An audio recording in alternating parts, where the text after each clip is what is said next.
اعوذ باللہ من الشیطان الرجیم بسم اللہ الرحمن الرحیم۔ اب اس صورت کے آخری آیات ہیں، اور میں چونکہ اب ابتدا میں جس قدر اہتمام کے ساتھ یہ جوڑوں کا تعلق بیان کر رہا تھا، کیونکہ میں نے محسوس کیا کہ اب رفتار تیز ہونی چاہیے، اس میں کچھ کمی کر دی ہے۔ اب یہاں بھی نوٹ کر لیجئے گا کہ یہی سورۃ القصص اور اس سے پہلے سورۃ النمل، ان کے درمیان کیا کیا مشابہتیں ہیں، خاص طور پر اس آخری آیات میں۔ فرمایا تلک الدار الآخرۃ نجعلها للذین لا یریدون علوا فی الارض ولا فسادا، یہ جو آخرت کا گھر ہے یہ ہم نے ریزرو کیا ہے ان لوگوں کے لیے کہ جو زمین میں اپنی بڑائی، اپنا اقتدار نہیں چاہتے، اپنی بلندی نہیں چاہتے اور نہ فساد چاہتے۔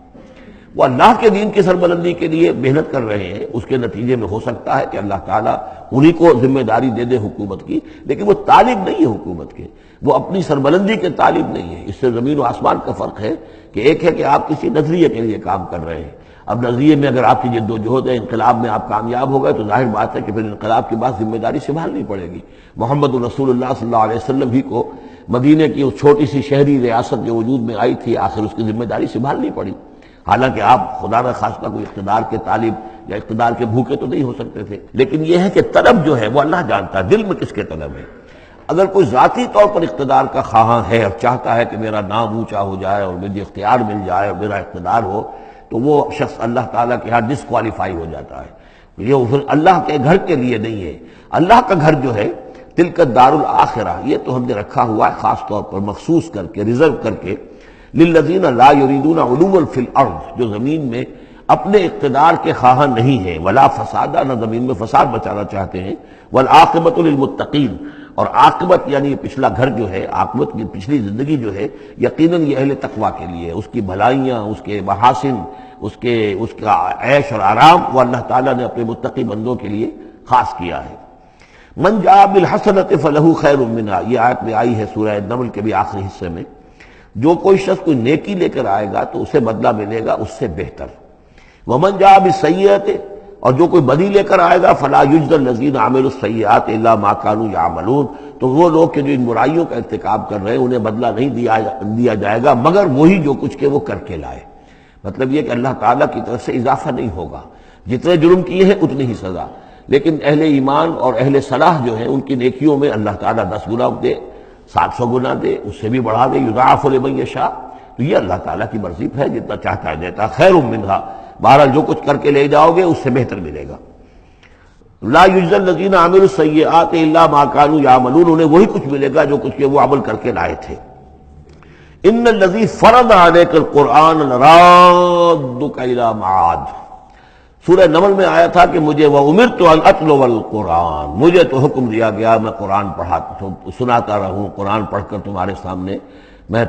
قرآن کے ذریعے سے انذار اور تبشیر اور قرآن کی تبلیغ اور قرآن کے ذریعے سے تذکیر اور قرآن کے ذریعے سے تمہارے جو نفسیاتی اور روحانی روگ ہیں ان کی شفا کے لیے میں کوشش کرتا رہوں، میرا کام تو یہ ہے۔ ان اتلو القرآن، مجھے حکم دیا گیا میں قرآن کی تلاوت کرتا رہوں، تلاوت پڑھ کر قرآن تمہیں سناتا رہوں۔ اب یہاں اسی کو تعبیر کیا، ان الذی فرض علیک القرآن، اے نبی جس ہستی نے آپ پر اس قرآن کی ذمہ داری ڈال دی ہے، اس کی تبلیغ آپ کے لیے فرض تھی، جیسے کہ ہم سورہ مائدہ میں آج پڑھا ہے، یا ایھا الرسول بلغ ما انزل الیک من ربک وان لم تفعل فما بلغت رسالتہ، اس قرآن کی تبلیغ کرنا آپ پر فرض ہے۔ اور جیسا کہ میں آپ کو بتا چکا ہوں، پھر آپ نے امت کے حوالے کر دی کہ اب امت کے فرض ہیں۔ فَلْيُبَلِّغِ الشَّاهِدُ الْغَائِبَ، فَلْيُبَلِّغ یہ فعل امر ہے، اب لازم ہے کہ وہ پہنچائیں جو یہاں ہیں ان کو، جو یہاں نہیں ہے۔ اس طریقے سے یوں سمجھیے کہ ایک سلسلہ جو ہے وہ شروع کر دیا گیا، لیکن یہاں فرمایا جا رہا ہے، اے نبی ان الذی فرض علیک القرآن،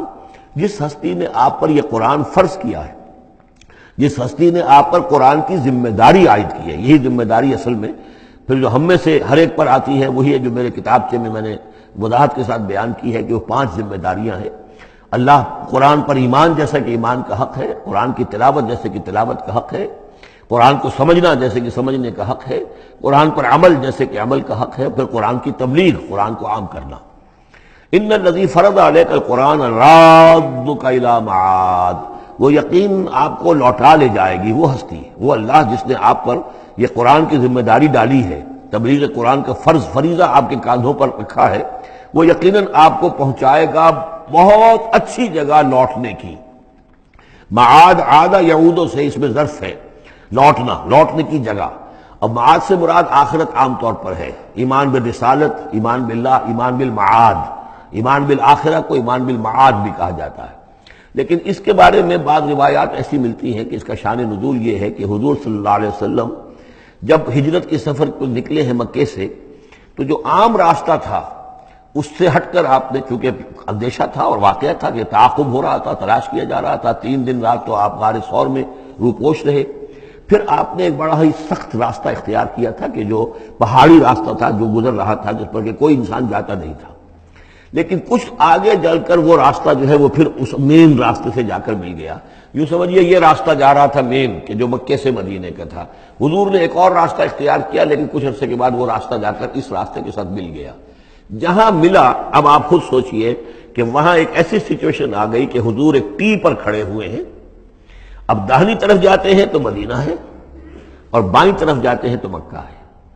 اس وقت حضور کے دل میں ایک ہوک سی اٹھی ہے،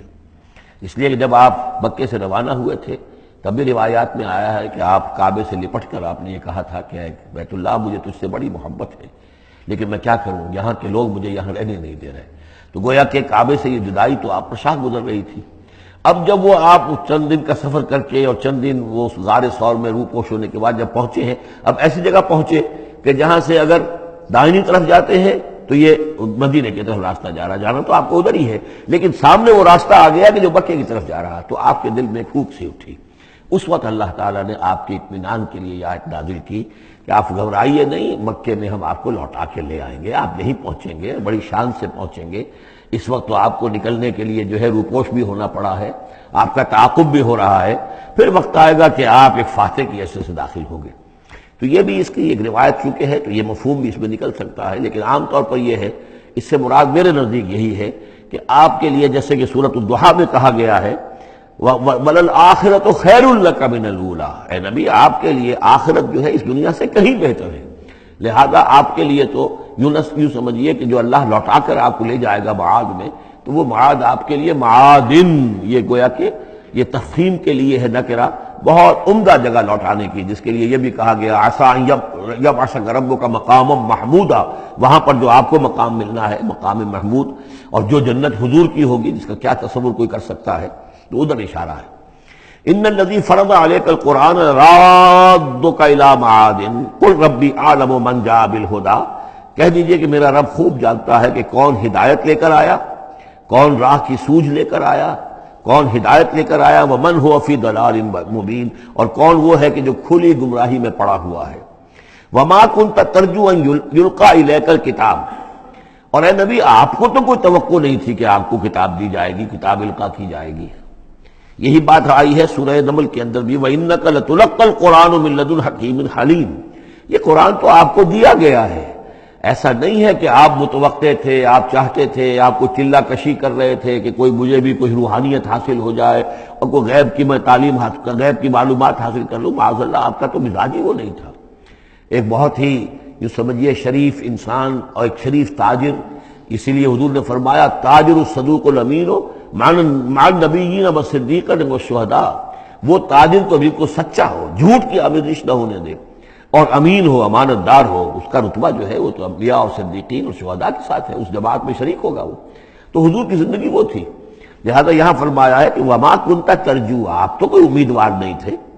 نہ آپ کو یہ توقع تھی کہ آپ پر یہ کتاب اتاری جائے گی، الا رحمۃ من ربک، یہ تو اللہ کی رحمت ہوئی ہے، اس کی مہربانی ہے کہ آپ کو اس نے چنا ہے، پسند کیا ہے، اور آپ کو اللہ تعالیٰ نے یہ کتاب عطا فرمائی۔ فلا تکونن ظہیرا للکافرین، تو آپ کافروں کے پشت پناہ نہ بنے۔